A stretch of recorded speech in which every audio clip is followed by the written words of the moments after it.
Hey fellow designers, it's Karen of Made by Karen M. Today on episode 3 of Prom Dressmaking Chronicles, we're going to be taking a look at the makings of this custom prom dress.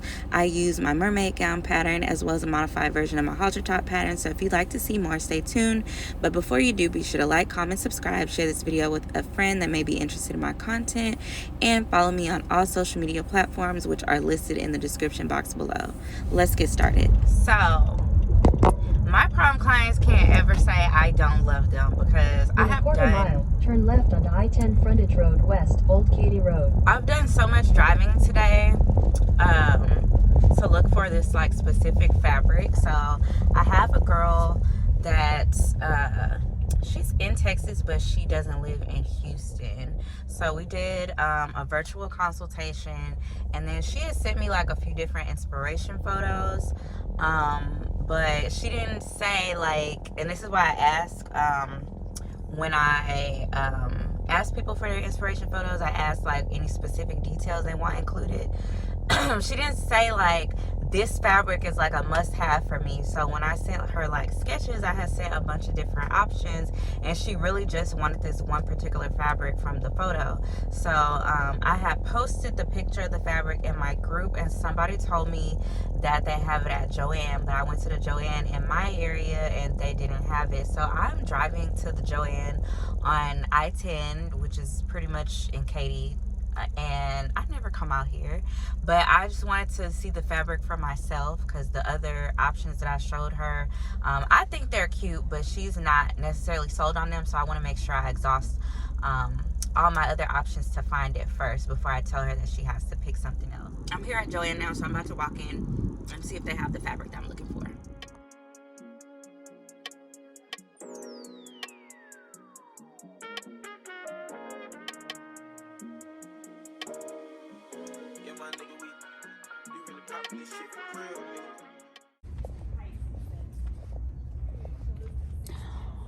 I think this is it, but I don't know how much they have. I don't even know if this is 4 yards. It might be.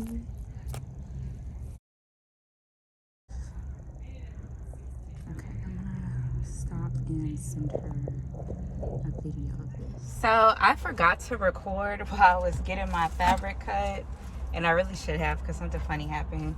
So I found the fabric, first of all, thank goodness.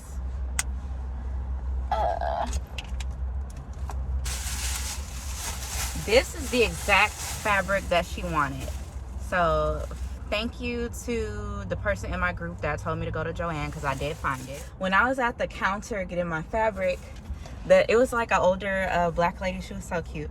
She was like, what are you making? And I was like, a prom dress. She was like, oh, for yourself? I was like, no ma'am, I'm 32.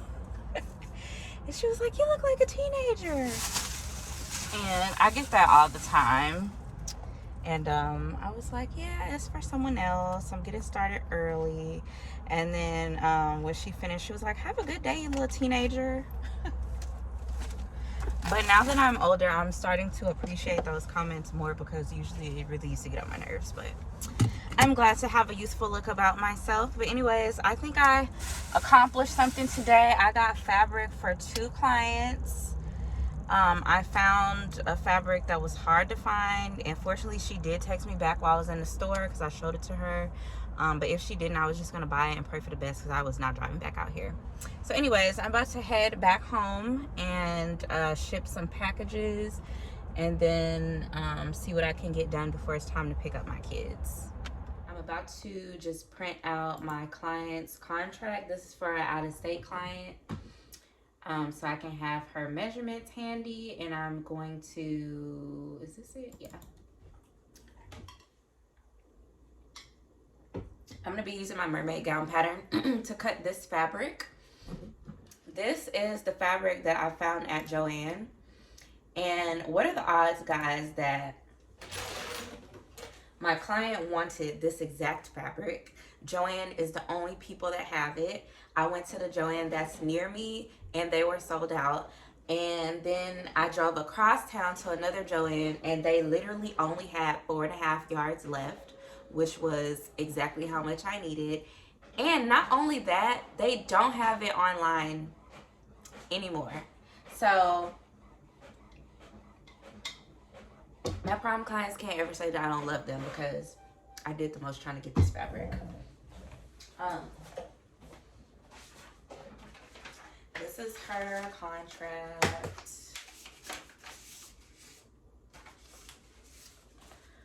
That's her sketch.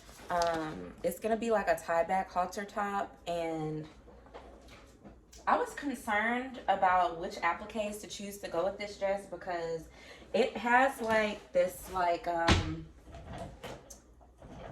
I guess you would call this AB, but because there's so much gray in it, I was also concerned about putting actual rhinestones with it, because I was worried it would clash with the color of the fabric. So what I'm gonna do is I'm gonna use these, because I think these match really well and they're fairly sparkly. But once I put the dress together, if I feel like it's not sparkly enough, then I'll get some AB rhinestones that have, you know, similar properties to the colors in this, and then I'll glue or sew the rhinestones onto the appliques to add even like more sparkle and make it blend even more. So but yeah, this is her contract. I just printed this out. If you are a business owner, you definitely need to have a printer. I cannot stress this enough. Even if you don't get something like this, like, get yourself something basic that you can just have on hand, so you can be able to print out contracts. If you have clients coming in that want to see fabric samples from online, like, you also can print out, when they send you their inspiration photos, you can print those out, so you can just have it on deck when they come in for their appointment. Print out sewing patterns. I just personally could not survive without a printer. And if you're concerned about the cost of ink, look into HP Instant Ink. Buy a printer that is HP Instant Ink compatible. And you can sign up for a monthly ink subscription service. I believe they're as low as $3.99 a month. It goes up to like $50+ a month, and it goes based off of how many pages you print per month. Not off the amount of ink you use, but how many pages you print per month, whether it's color, black and white, whatever. I think the cheapest plan is probably like 20 to 50 pages, something like that. But I have been using the subscription service for years, probably since before I even had that printer, and or as long as I had that printer, and I haven't had any issues with it. When they you have to connect your printer to Wi-Fi so that they can monitor your ink usage, and as they like see that your ink is getting low, they send you a shipment of new ink cartridges. I was trying to see if I have one handy to show y'all, but anyway, they send you a box with new cartridges in it, so you never run out of ink. They pretty much predict your usage by your current usage. But anyways, it's very useful, and I definitely recommend it to anybody that's a business owner. So anyways, let's get into cutting out this dress. I'm actually watching Lord of the Rings today. I watched the Hunger Games trilogy before when I was working on another dress, or I guess it's not a trilogy because it's 4 movies, but I find that when I have something, a movie like that, or some type of series or something I can binge watch playing in the background, I am more productive. Less inclined to stop and pick up my phone and look at that and stuff like that. So, ooh, my coffee is delicious today. Let me move this stuff out the way.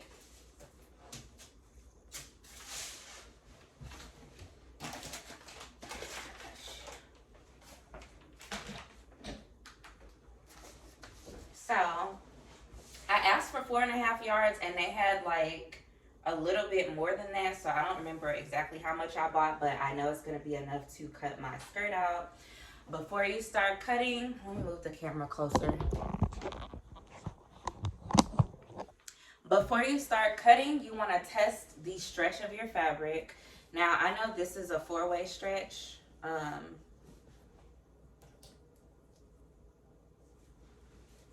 And if you have my mermaid gown pattern, it instructs you that to just fold the pattern fold your fabric into 4 so that you can cut both skirts at one time.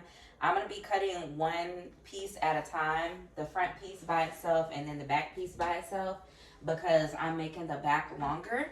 So my mermaid gown train is 40 inches long, and my client would like 40 inches in the front, 60 inches in the back to give her an elongated train. So that's why I'm going to be cutting the front and the back separately.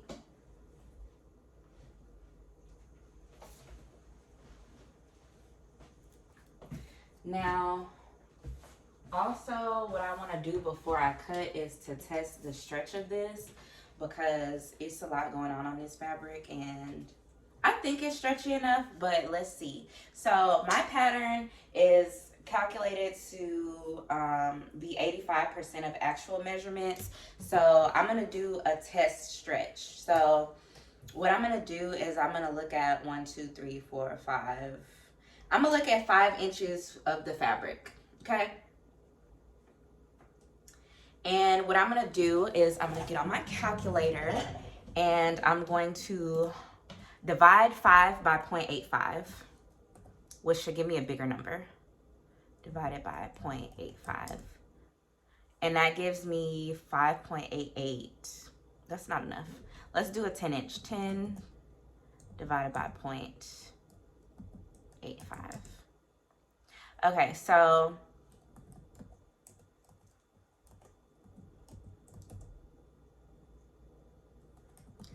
divided by 0.85 is almost 11.75. So what I'm going to do is I'm going to take 10 inches of fabric, 6, 7, 8, 9, 10, and make sure that it stretches to at least 11.75 inches. So it needs to go from here to there. And it does. It actually stretches quite a bit more, so we're good. Always test the stretch of your fabric before you start cutting.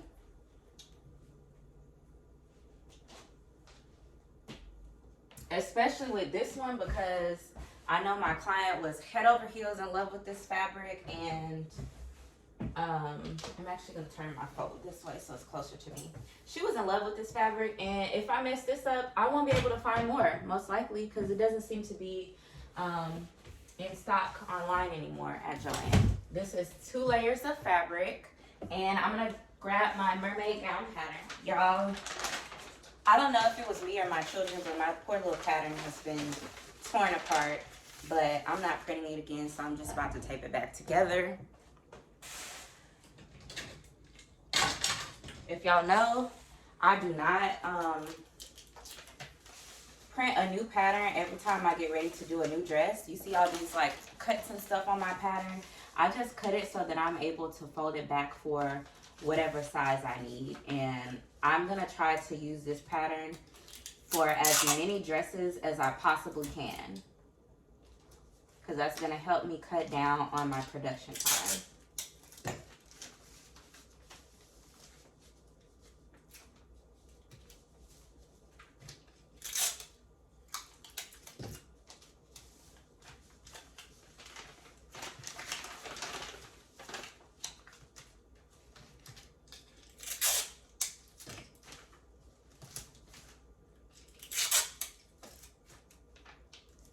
I actually obtained this print of my pattern by accident because I was planning to sell it because I had ordered a bunch of them and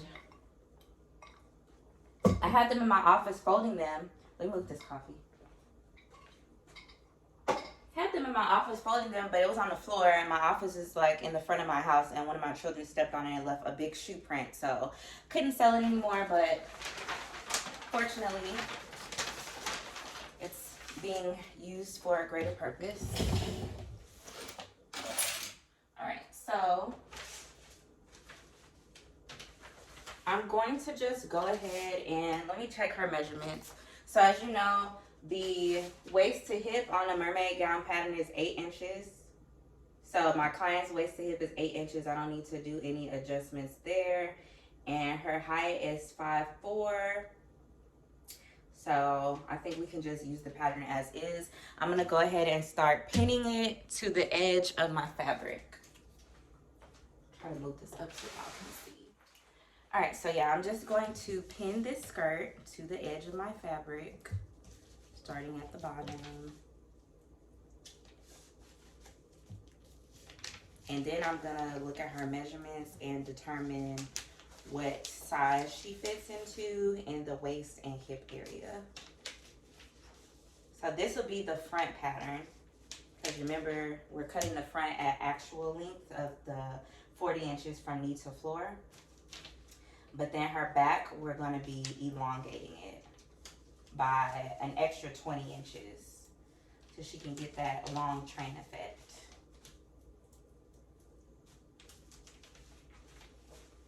I'm so like happy to be sewing right now. Like sewing and making dresses is really a happy place for me. So I'm really excited to be elbow deep in prom season.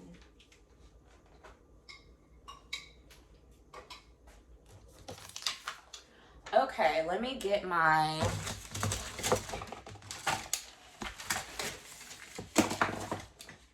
I keep a copy of my mermaid gown pattern instruction booklet in my prom binder. This is my handy dandy prom binder with all my current contracts in it. And then I have this so when I'm getting ready to cut, I know exactly how to fit my clients into the size chart. You would think I would have a size chart memorized by now, being that it's mine, but I don't. All right, her waist, 26 inches. So that puts her right. The extra small waist is 25, so she's slightly bigger than the extra small. And then her, like right in the middle actually, an extra small is 25 and a small is 27. So she's literally right in the middle. And then, let me mark this, waist.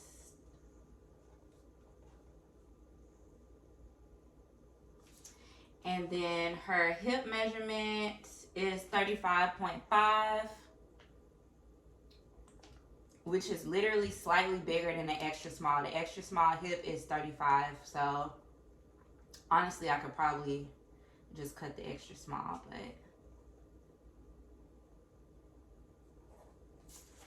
this is kind of how I make notes for myself. Hopefully y'all can see. I don't know if this is going to be mirrored or not, but anyways.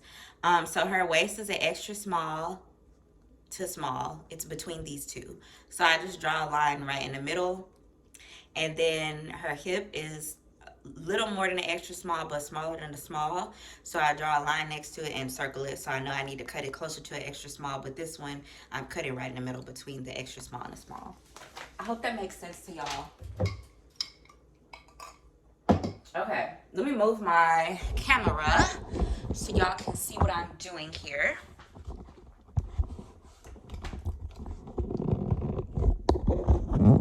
Try to clip this to my table over here.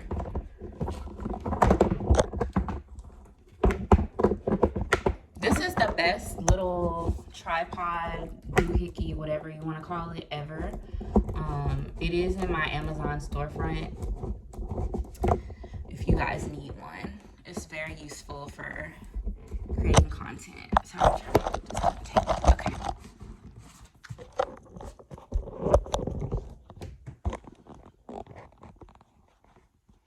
Okay, so here we are at the top of the pattern, right? So we just determined that, you can see I have markings on here because I already used this to cut out somebody else's dress. I did a little how to make a dress series on TikTok, and she was smaller than the extra small. Okay, so this client, her waist is right between the extra small and a small. So this line right here is an extra small, and this line is the small. So I'm pretty much just going to fold it so that we're right in the middle of the two.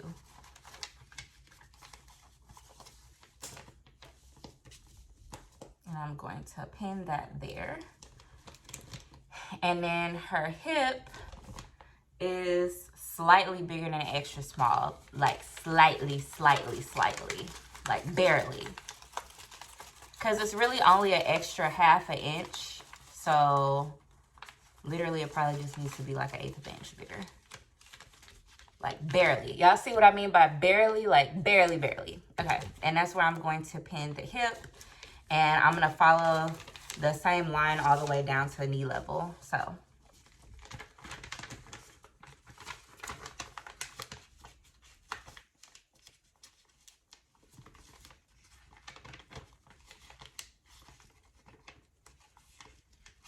keep that one like right in between.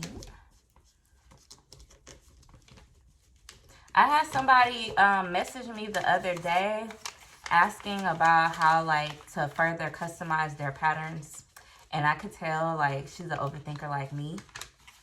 So even though her client fit within the size chart, she was still, you know, doing the whole calculation. As y'all know, my patterns are, I just multiply by 0.85 to get however wide they're supposed to be.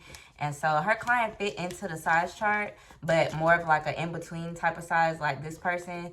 And she was using her calculator to calculate like the exact width of each part of the pattern. And honestly, if your client is not smaller than an extra small or bigger than a 3X, like you really don't even have to do all that. It's really just as simple as putting them in between a line. All right, so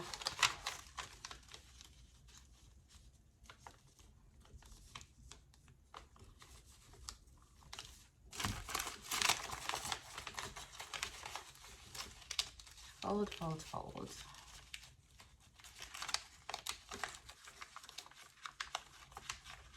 How's everybody's prom season going? To my fellow designers, leave your thoughts, comments. If you need to vent, you can do so in the comments below, or come join my sewing group and we could talk about it there. How do I fold this part? There we go.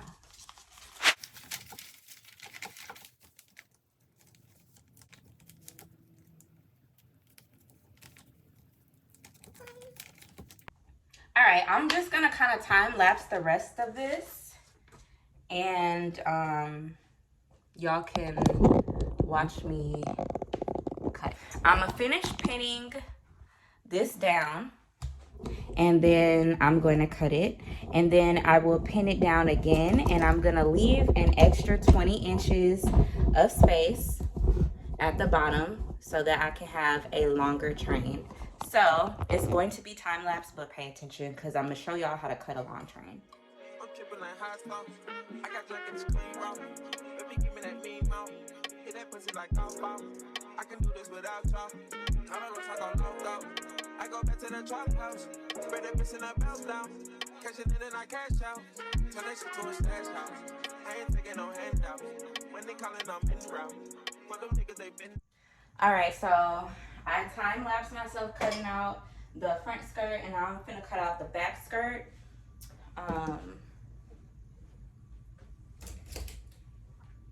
So what I did, I have left about 20 inches of space back here,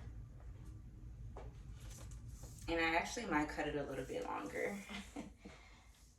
Yeah, so that's 21.5 inches. I kind of want to do an extra 5, because what is an elongated train without, you know, an extra 25 inches? Yeah, I'm gonna cut an extra 5. Let me see. Okay, so this is the back pattern piece. So up here we got our pattern, and I'm going to elongate the train by simply cutting the bottom part longer. So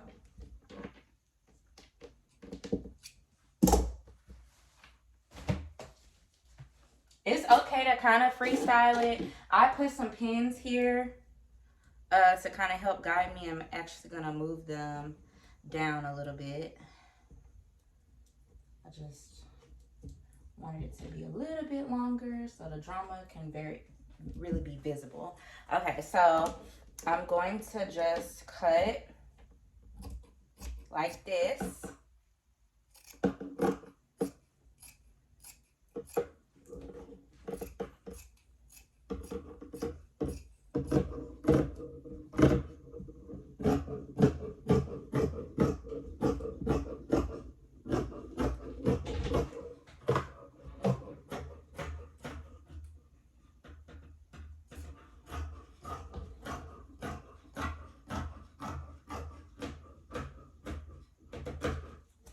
Okay, and then I'm gonna cut up along the back side or the unfolded side of this pattern.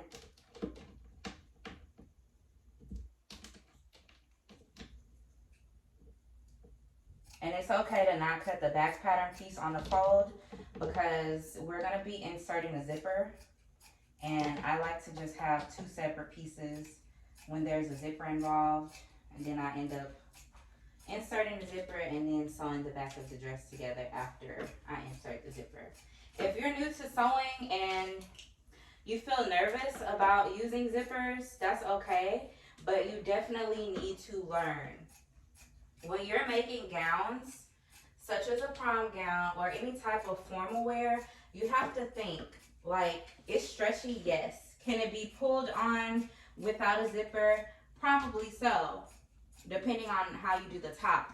However, people wearing these gowns are not like going to Target, like they're going to formal events, so their hair is going to be done. Their makeup is probably going to be done. And who, with hair and makeup done, wants to pull a dress over their head? Like, that doesn't make sense. So don't do that to your customers. Give them a zipper. Learn how to do zippers. If you're nervous, I will put a link to my tutorial in the description box below. It can be tricky to learn, but it's really not all that difficult, and it's definitely like frowned upon to not have a zipper in a formal gown. You don't want your client get ready to go to their fancy event with their hair and makeup done and then mess it up because they had to figure out how to pull your gown over their head. Just don't do it.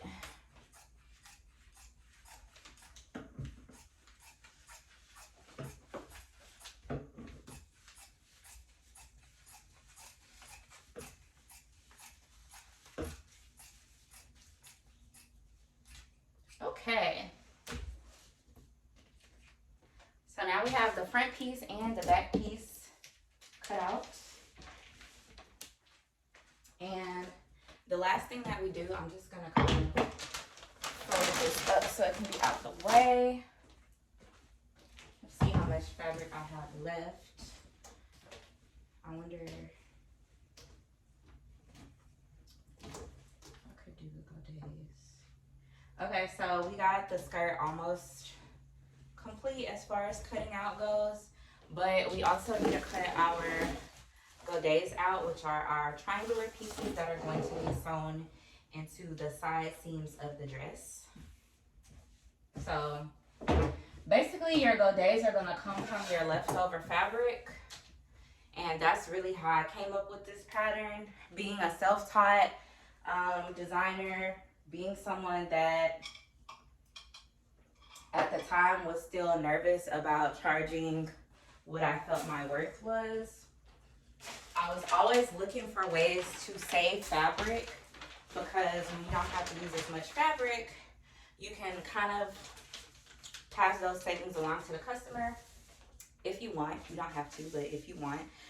This is a way that you will be able to charge less and still get a great gown. Because in the past, when I used to charge less, can y'all see what I'm doing? This is my godet piece right here, this big triangle. This is my godet piece. We're gonna cut 4 of these. So this fabric I have is doubled, so I'm gonna cut this piece out twice. But anyways, in the past, when I would try to save my customer money and give them a price where I would be able to use less fabric, I would end up not as happy with the end result because I didn't know how to like get the most bang for my buck with fabric. But this pattern, you're definitely going to get the most bang for your buck. If you do a traditional circle skirt bottom on a gown, you're gonna need like 6 yards of fabric just for the circle skirt from knee to floor. This whole entire pattern, if you do the front and the back, 40 inches from knee to floor, 4 yards of fabric. So depending on how much your fabric cost, Yeah, depending on how much your fabric costs, you're easily saving at least $25, $50. If you have a $25 a yard fabric, imagine what those savings look like by using this pattern instead of doing that traditional circle skirt with the knee seam. And I just like how the dresses look without the knee seam as well. Sometimes it's necessary if you're doing like a rosette bottom or a feather bottom or whatever, but even when I do those, I'll still end up using the bottom of my mermaid gown pattern and saving fabric and saving money. So there's that.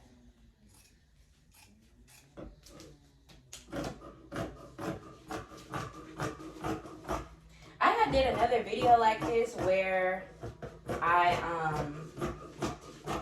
showed how to cut out a skirt with a longer train, and I didn't realize that I wasn't clear, but I had so many people in the comments asking me, where did the triangles go? Where did the triangles go? I'm just gonna unfold my mermaid gown pattern so y'all can see where the triangles go. You see this? The triangles, these two are gonna get sewn together to make one piece. That's why I'm gonna cut two more, because we're gonna put 2 pieces each. But the triangle goes right there. It helps make a fuller circle. It's not a full circle skirt bottom, but it helps you get closer to a circle and it makes your gown more full. That's why they're necessary for these type of gowns. All right, so let me pull this fabric out. Find my next piece that has enough space for a good. And then I still have a little bit left over. So while I'm down here, I'm gonna just cut another skirt out. I gotta figure out what size I want to do it, but I'll just go ahead and cut another skirt out so I can have a piece to make a sample with. I definitely want to make some sample gowns this year, because that's how you catch the last minute clients that kind of waited till almost the end of prom season and can't find a designer that has time to do custom. So I definitely want to have some dresses on hand. And any little scrap of fabric that I have left over like this, I'm gonna go ahead and just cut out another skirt. What can I do with that? I can do an illusion mesh bodice, and with this color, maybe I could do a feather bottom, although I probably don't want to spend that much money on feathers if it's just a sample and I don't have a guaranteed buyer. I could do a tulle bottom, a gray tulle bottom. Maybe I could find a sparkly tulle. I don't know. We'll see. But I'll do something with an illusion mesh top and a different bottom. I don't really know how big my sample should be.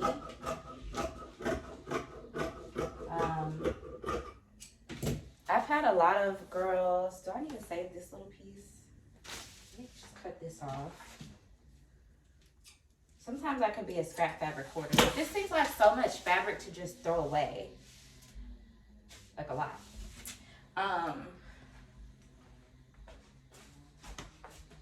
Okay, so now I got my 4 bobets cut out. And let me unpin these. I'm gonna time lapse myself unpinning everything. One of them ones.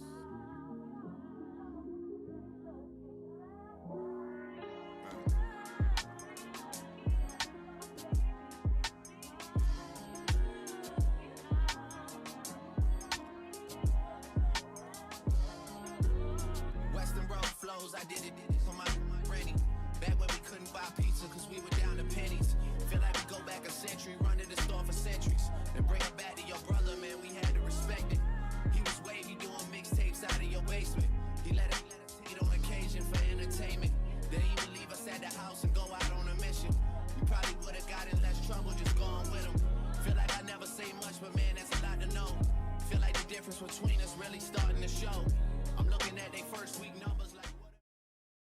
this was the top from her inspiration photo, so I had to make some adjustments to make sure that the arm area was shaped correctly.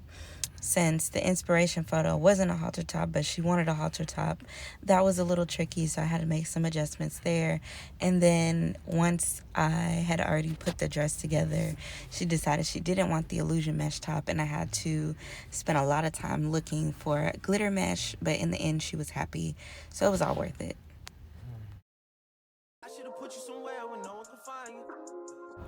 So here I am pinning the bodice to the skirt. Again, I ended up replacing the bodice with glitter mesh material, but I didn't record that part, so I'm gonna let you guys see this portion. So I'm just using a zigzag stitch to secure the bodice to the skirt. Then I am pinning my seam allowance down, and then I'm gonna top stitch it so that you can't see the seam allowance behind the illusion mesh material. I'm installing a horsehair braid, which is always one of my favorite parts of dress production. It's a monotonous task, so I just sit there, find something cool to watch on TV, and start sewing.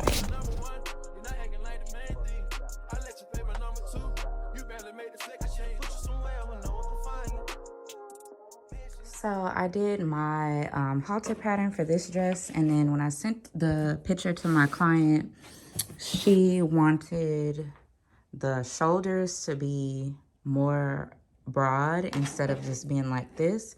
So I added an extra piece of mesh, an extra piece of bias binding, and I put a piece of boning here to keep it open so that the shoulder would be wider, and I think I got it right. So now I'm about to so she has 2 sets of straps in the back. So what I'm about to do is like pin the lace back on again, send her a picture so she can approve it. Well, actually, I have to sew the other piece of boning over there. So I'm going to do that. Then I'm going to pin everything, send her a picture, and then the dress will be ready to go for when I have time to hand sew. But I have a lot to do today. So once I do that, I'm going to jump over to another dress.